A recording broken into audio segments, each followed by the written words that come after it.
Zach got to put it on the floor, holds it at waist level for the moment, gets the screen from Valanciunas, steps right, launches the three, drills the three-pointer. Oh, what a smooth stroke that was from the newly designated Western Conference Player of the Week, Zach LaVine. The lead is 13. It's the biggest the Kings have enjoyed at 63-50. Zach LaVine, as you're described by the G-Man, the reigning Western Conference Player of the Week, had another good night last night for your Sacramento Kings in the victory over the Dallas Mavericks. Your 8th seed, Sacramento Kings. It's like little victories. The Kings are in 10th. Kings are 9th. Now they're 8th. A slow climb up the Western Conference playoff ladder. And again, just for those, if you're still relatively new to this, just a reminder of the play-in game. If the season ended today, the Sacramento Kings would have to go to the Clippers to play the 7-8 matchup.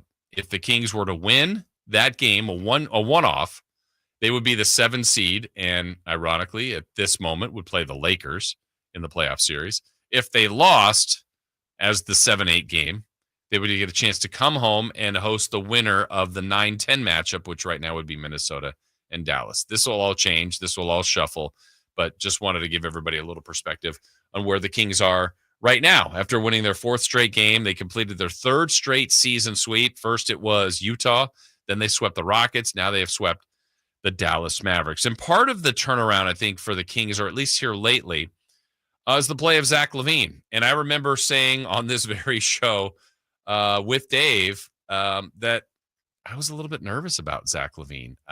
He was a better player, at least his numbers suggested that, than when he got here and the way he started as a King.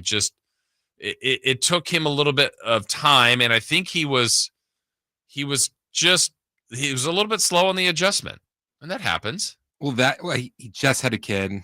Yes, he's moving cities. There's a lot to ask. I mean, yeah. It really is. Hey, Zach, come here and score 40 every night. What's wrong with you? Like, he hadn't played a couple games for Chicago. Then he gets traded. His wife is having a kid. He's trying to find a place to live here. So I think. So what are you saying, Chris? Why wasn't he better? My gosh. So I think after settling down a bit, it feels like he's comfortable here. Yeah. And the other part, like, I know it's different systems, different verbiage, but a lot of guys know how to play. But literally in Chicago, Billy Donovan called a play every time. Called a play.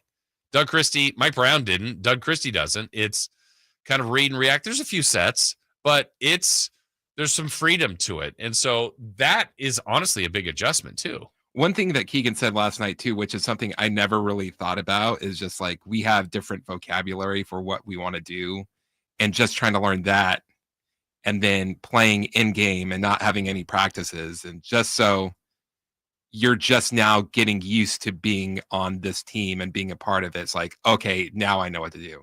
Yeah. So that takes, what's Zach played now? 1, 2, 3, 4, 5, 6, 7, 8, 9, 10, 11 games. It was when he was having like not the best time his first few games, it didn't look like he lost his confidence. It was just like, yeah, I'll get through this. This is going to be fine. Like, I'm going to contribute to this team. Yeah, I will say he's a very confident player. Chris, by the way, did you say you had the LaVine interview? It should be in the today's folder. Oh, I wasn't seeing it. Anyway, we're going to hear from Zach LaVine coming up here in a moment. But let's back up and support some of this, because LaVine, Western Conference Player of the Week. Let's go in the win streak. Now the Kings have won 4 straight games. Here's some numbers for you from Zach LaVine. He is averaging 26.5 points per game.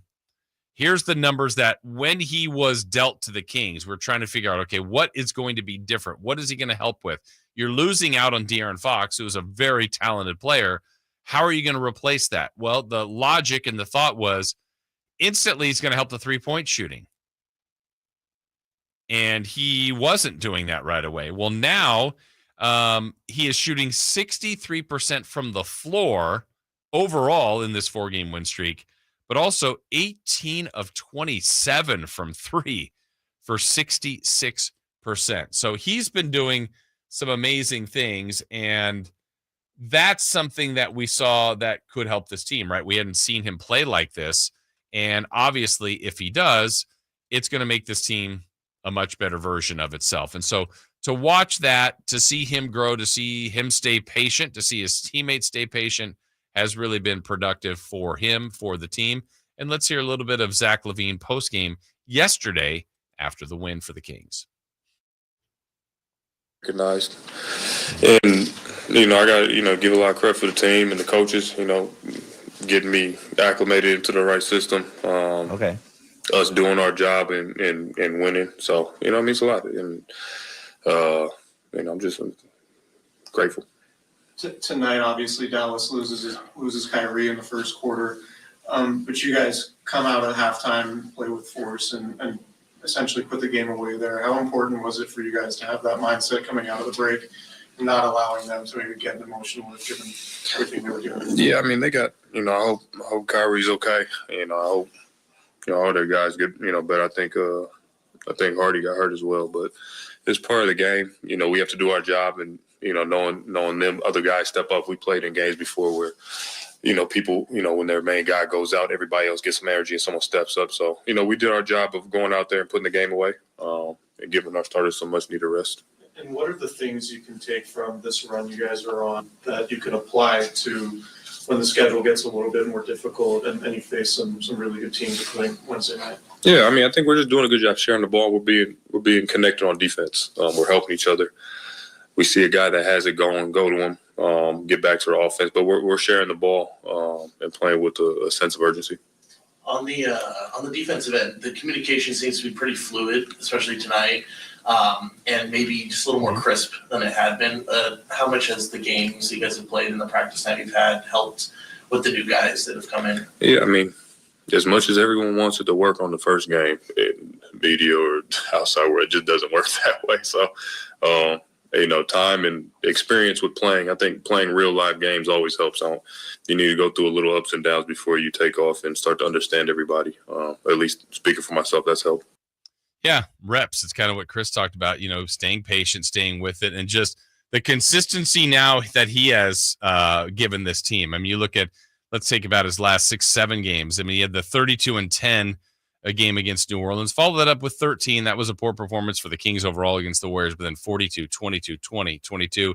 He's hit at least 2 threes or more in 1, 2, 3, 4, 5, 6, 7 consecutive games. And so, I think it was pretty clear to me. I mean, Sabonis felt like the most important player on this team. It felt like Fox was the best player on this team. Now you have Fox gone. You have Sabonis injured, and they're functioning just fine. They really are. And part of it is who they've been playing. When you had Charlotte in there and Utah and an injured Dallas team last night. But Houston was there, and they lost Sabonis a minute into that game. I just think you go up and down the roster, you're seeing more and more guys play very, very well. And Zach LaVine and DeMar DeRozan, I would say, are so important to what they're doing offensively. And they still play through Sabonis, Malik not turning it over like we heard from him earlier. Those are all important elements to it. But they need those two guys to kind of do what they do, and they've been doing that consistently here lately. And then the collection of the rest and the mix and match of the offensive players more structured to the defensive players and their strength. Getting Keon in there, playing Keon has been critical. Laravia's intensity and hustle. Valanciunas' just overall size. Keegan's kind of rounding into form. So we're seeing it happen. We're seeing it put together a little bit more consistently. And now that's what you get when we were talking about earlier about, like, why is a team like OKC not get the love, or why are the Lakers thriving right now? It's consistently doing it. And I think this team, even with Mike Brown, we saw flashes. Certainly under Doug Christie, we've seen more. And it's about doing it as many times as you can in a row. And there'll be some nights you just run into a team that is better than you and that maybe you just can't beat because you didn't play at their level enough minutes in a game. But I've said it from the get-go, if their goal from the season as an organization was to be a playoff team and to try to get through round one and to get to round two, and then you kind of go, I mean, you're going to kind of adjust at every level. But I don't see why they can't be that team. And there was a time when they were 6 games below 500, and I remember before the season predicting 50 wins, and someone on the text line is, you still think 50? No. I didn't. Not then. Not the way they were playing. Not the way they looked. That was before the season, before they had played any games. I thought they would win 50 games. I really did. They can still get there. I think that's a bit of a stretch. I don't think they'll get to 50. But can they be a top 6 team? Again, we said it earlier in the show. If, these are all big ifs, if the Warriors lose tonight to the Knicks, if the Clippers lose tonight to the Suns, if the Timberwolves lose tonight to the Sixers, the Kings are in 6th without even playing. So it's doable. They're right there. But March, they've won the first 2 games in March. Doesn't mean they figured out the whole March gauntlet. They've got way more difficult games coming up. But so far, so good. Winners of 4 in a row. And the fact that Zach LaVine is playing at this level really, really helps the team. All right, when we return, we'll talk more about the Kings taking advantage of the injured